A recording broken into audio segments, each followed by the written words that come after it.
Good evening.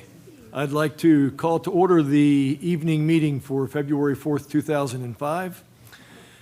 First on the agenda this evening is a citizens forum. The citizens forum is an opportunity for anyone to come forward and address the board on any issues other than topics that are on the agenda.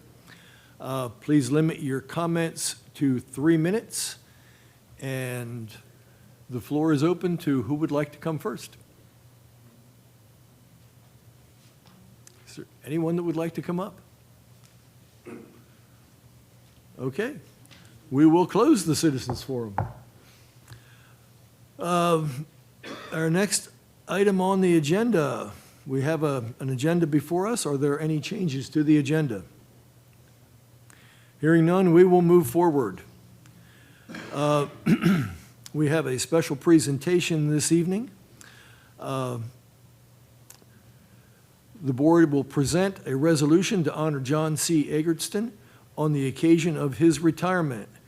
John, let me meet you at the podium. And Mr. McLaren, would you read the resolution? It'd be my pleasure, Mr. Chairman, as John comes forward. There's a few whereases in here, John, so. It's a resolution of appreciation to honor John C. Egerton on the occasion of his retirement.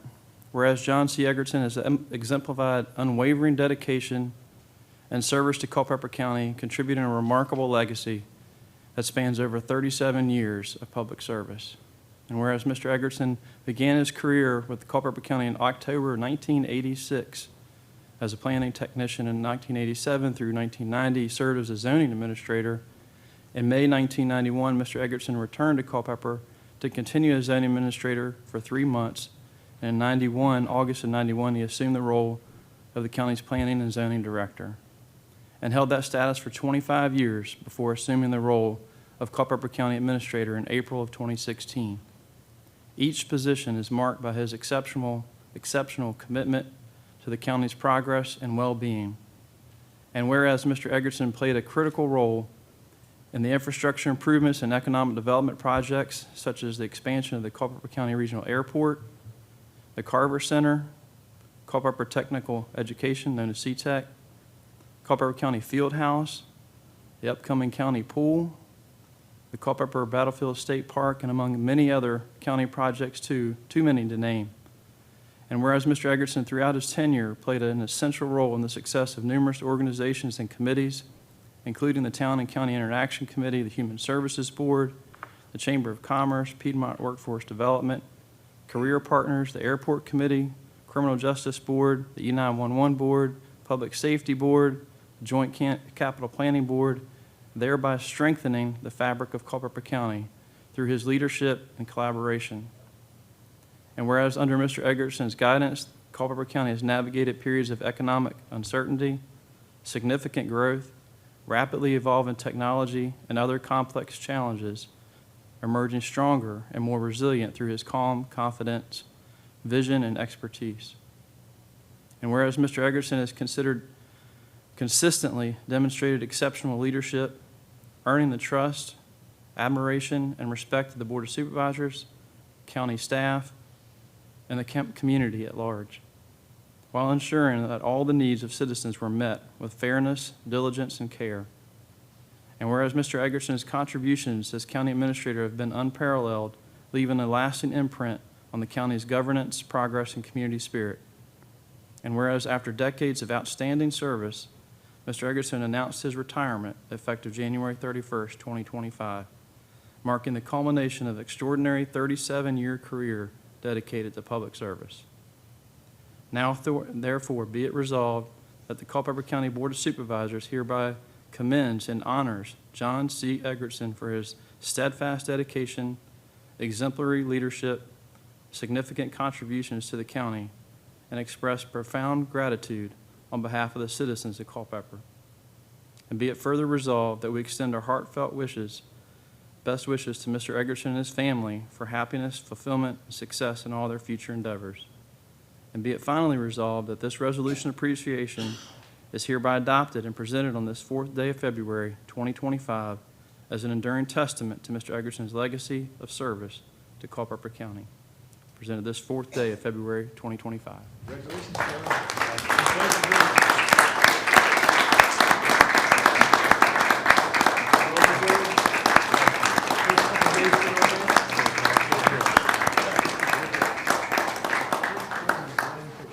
So you're not getting away quite so easy.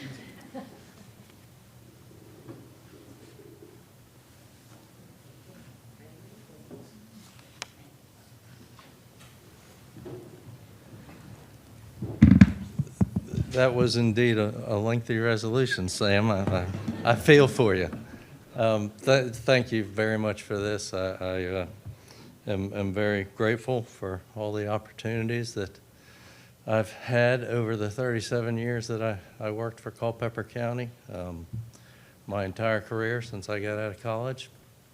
And that's thanks to the Board of Supervisors for, again, everything they've done, and my family and I feel very grateful for what we've been able to have here in Culpeper, and this is where I'll stay for as long as I'm on this earth, most likely, and I'll be watching you. But thanks also to the employees that supported me all along the way. They really do all the work, and so couldn't be here without them. And thank you to my family as well. My wife is here and my daughter, so appreciate this very much.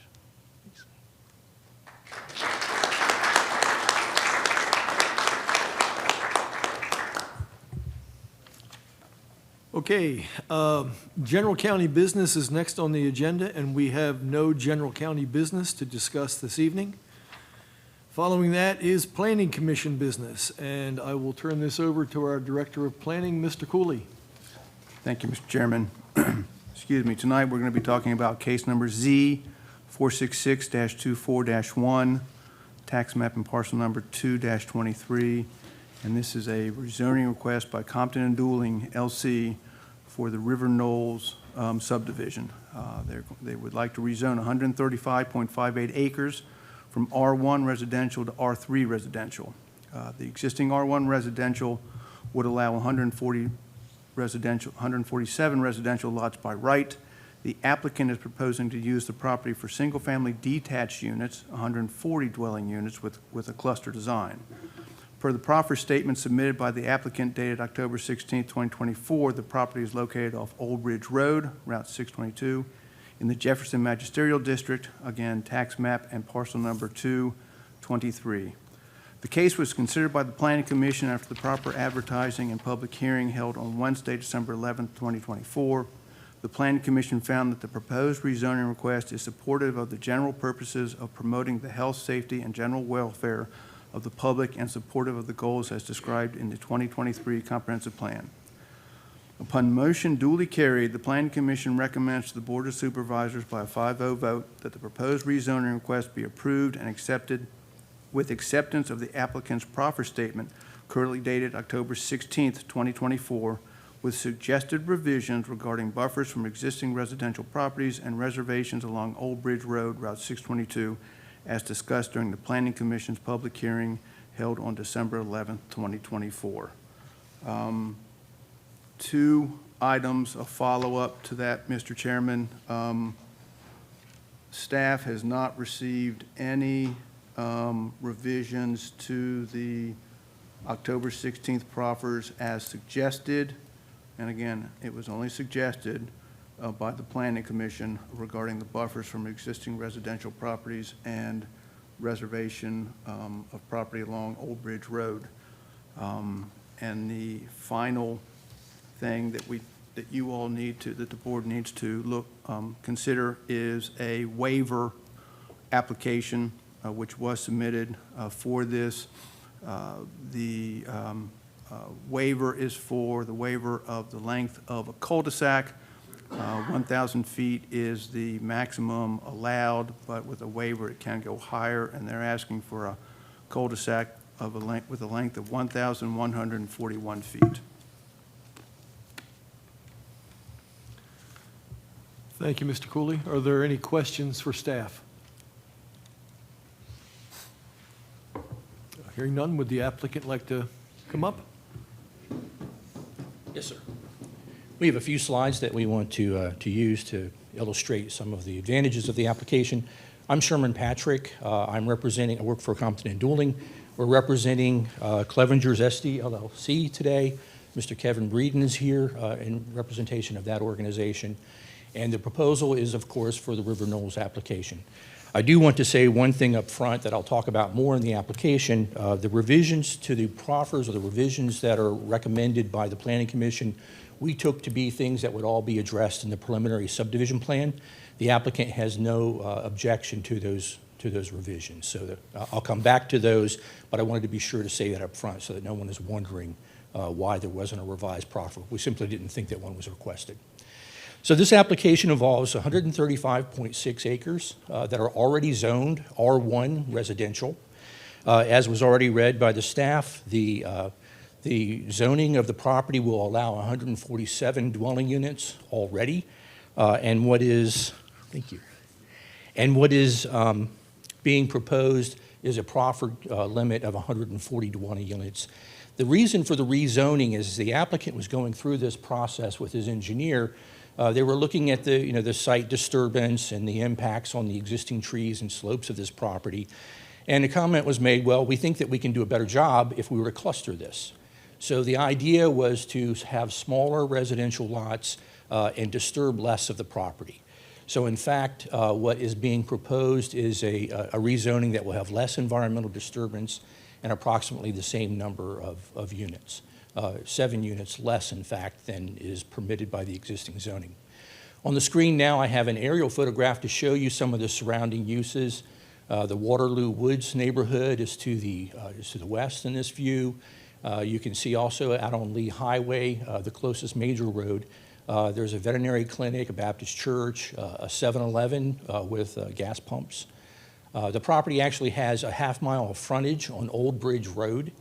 And it is north of the commuter park and ride lot that is at the Stonehaven development. This is a copy of the preliminary plan that the applicant actually has under review with the county today. And so I'll ask you to kind of look at this and try to remember it. When I go to the next slide, I'll show you the benefits of the revised general development plan that's accomplished by this rezoning. So you can see the lot layout here. You see how close the lots are to the perimeter lot lines. You see how close the residential lots are to actually Old Bridge Road itself.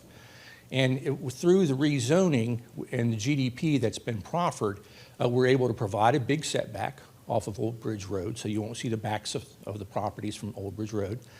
Provide a larger separation from Waterloo Woods, a bigger separation from the Carson property to the east, and a much better separation to the Packer property to the west. And then you see that about 95 acres is actually being preserved as open space through this layout. The property would be accessed by public streets. It would also have public water and sewer.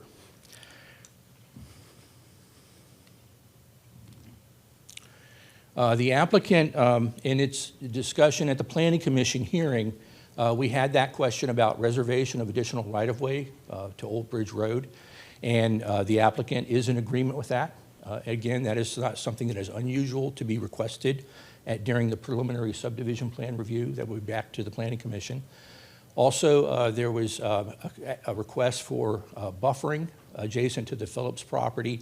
And in this exhibit and in the preceding exhibit, you can see the Phillips property identified, and you can see that there is separation from that property that is possible through this general development plan. The applicant is willing to do more as we get into the more detailed engineering that will come with the preliminary subdivision plan. One of the things that came up during the last public hearing was one of the neighbors, Mr. Carson, spoke to a desire to move a location of an interparcel connection. And I'm going back a slide here to show you where the interparcel connection was as it was shown in the general development plan to the Planning Commission. The applicant has an obligation through VDOT, and that's part of the reason for the waiver that you see is also being requested this evening. VDOT wants to have interparcel connections.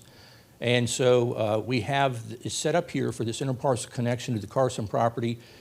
literally, we thought that's where he wanted it. There were some conversations prior to this application being filed that led Mr. Breeden to believe that this is where he wanted the interparcel connection. But Mr. Breeden is not, doesn't object in any way to moving that interparcel connection.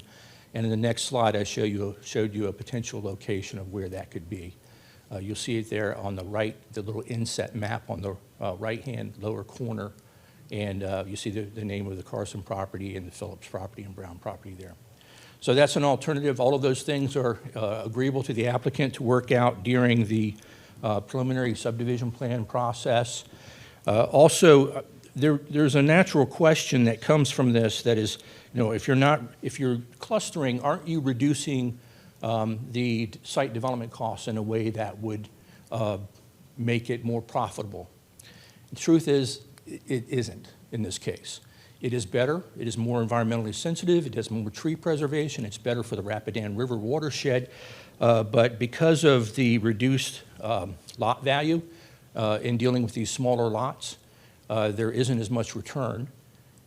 That, however, has a positive in that it is providing more affordable workforce, affordable housing for residents of Culpeper County. And it also requires construction of an expensive pressure station to increase the water pressure, because when you go to the smaller lot sizes, you have to have a higher fire flow. And so in order to meet that, this proposal is effectively a wash against the by right zoning that is already on the property.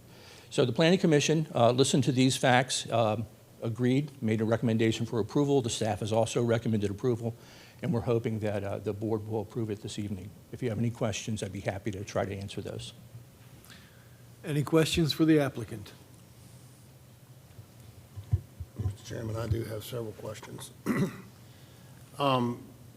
I guess my first question is, and I see where there was not a traffic impact study that was done. Can you explain why that is the case? Is that because of it's less houses than what the by right use is? Or? Yes, sir, that is correct. Because the existing zoning would allow the same number, or in fact, with our proffers, is allowing fewer lots than the by right.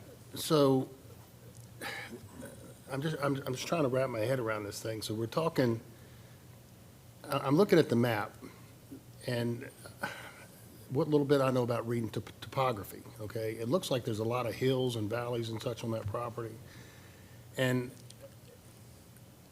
it would stand to reason that if you left the zoning alone, I don't know that you could get 147 houses on that because of the way the land is. And with that said, I think this clustering, by bringing it all together, is going to afford the ability to maximize the amount of houses you can get on that.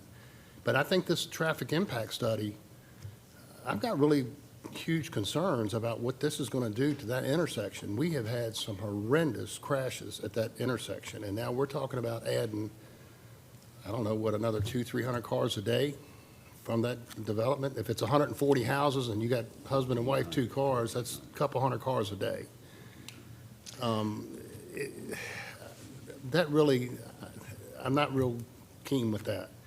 And then we're talking about the water pressure, the thing to pump the, have we talked to, I mean, do we have enough water out there and for fire hydrants and so on and so forth to maintain that?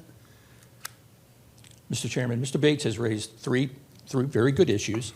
And the first has to do with the yield of the property. The applicant had already initiated engineering work on this property, had already established that he could gain the yield from the property that's represented in the preliminary subdivision plan. So the answer to that is yes, he can get the same yield from this property under the by right zoning of the property. And in fact, the preliminary plan is already 3/4 of the way through the process, as I understand it, and it could be approved. The second issue had to do with the traffic generation from the property. Given the fact that it can develop already with the density that's proposed and the volume of homes and the volume of traffic that will be generated, it is not the operating procedure of Culpeper County to require a TIA in that circumstance. And in general, VDOT across the country, across the state, is not requiring traffic impact analyses where there's fewer than 100 lots.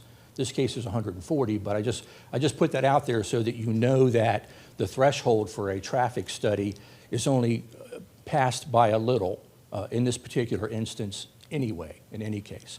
And then with respect to providing water and sewer, we did work with Environmental Services. They are aware of the application. This applicant will fully conform with the standards for providing public water and sewer to the property.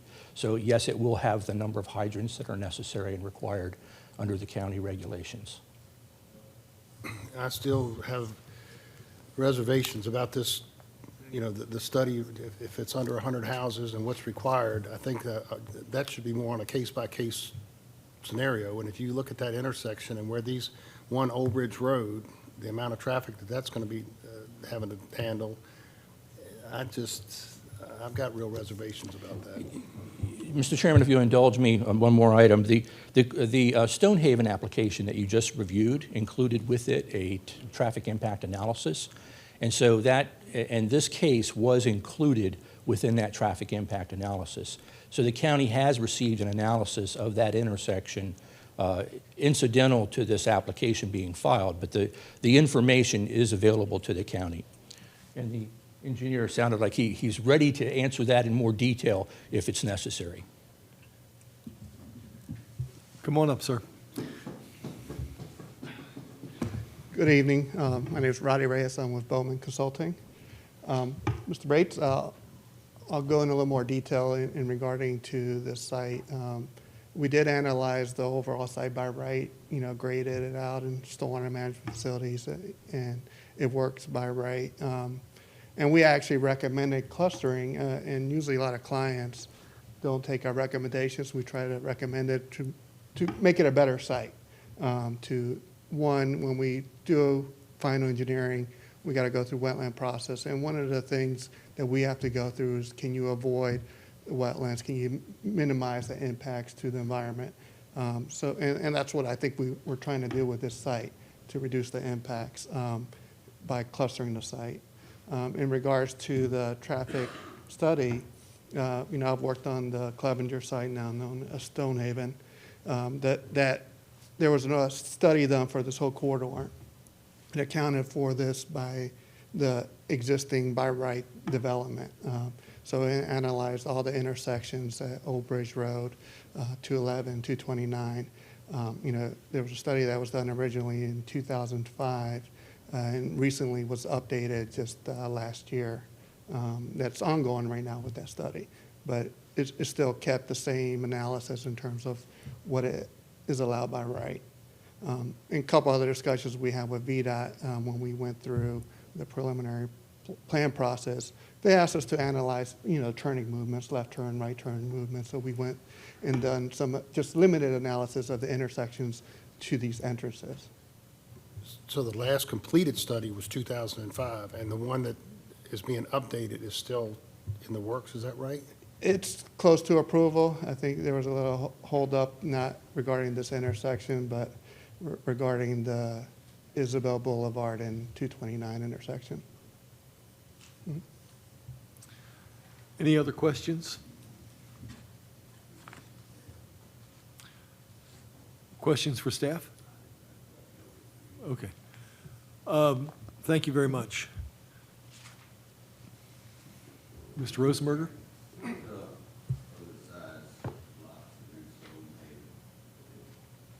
What size lots are in Stonehaven that they're currently developing on? Mr. Rosenberger, if I could, I believe they're 5,000 square, I mean, they're as small as 5,000 square feet. They're very And small. the size lots here going to be? That, I'm not entirely sure exactly what they're going to be. And maybe the applicant could answer that.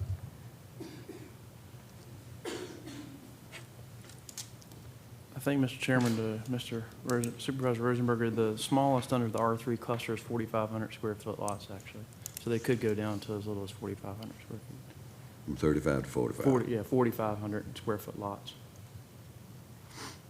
And that's under an R3 cluster, not what they could do today under the R1 cluster. That's correct, yes. I think that's the only question I had. Any other questions? Okay, this requires a public hearing. We will open the public hearing. Would anyone like to come up and make comments on this project? Anyone? We will close the public hearing. Is there any further questions or discussions? If not, is there a motion?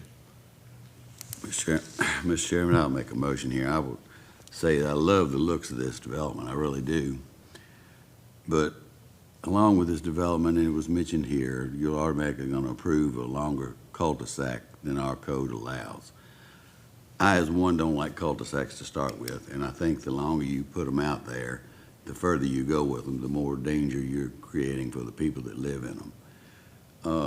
The Stonehaven subdivision, I could spit from one house to the other. And if these are going to be smaller lots, which I think affordable housing would be great, but you're not going to build affordable housing on these. You're going to build as big a house as you can get.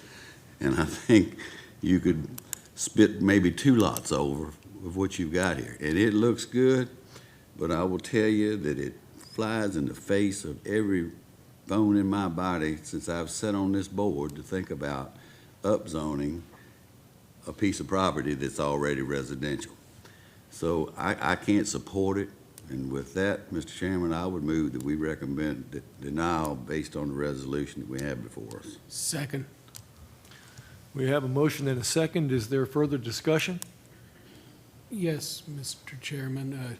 One, I completely agree with Supervisor Rosenberger, and he represents the district, so that plays great weight in how I'm looking at this. Two, if it's a wash for the developer and you have bigger lots where you may have a better impact for our tax base, meaning that we could have more value for the taxes to cover the cost of the schools, the county may be better off under the non-clustered plan relative to all of our expenses. So for both economic reasons and to follow the supervisor that knows the area best, I support the motion. Any further discussion? Mr. Rosenberger. Just one other aside. I appreciate the fact that they're saying that they will reduce lots, but the reduction in development costs is very plain to see here with this compared to the other. And I think there's a lot more that could have been done in order to reach this goal relative to cutting back, because you're not going to build a whole lot of roads here in order to access this property. I just think that's worth mentioning. Any further discussion? We'll call the question. All in favor, say aye. Aye. Opposed? Motion carries. Is there any other business? If not, I'll entertain a motion for adjournment. So moved. We are adjourned.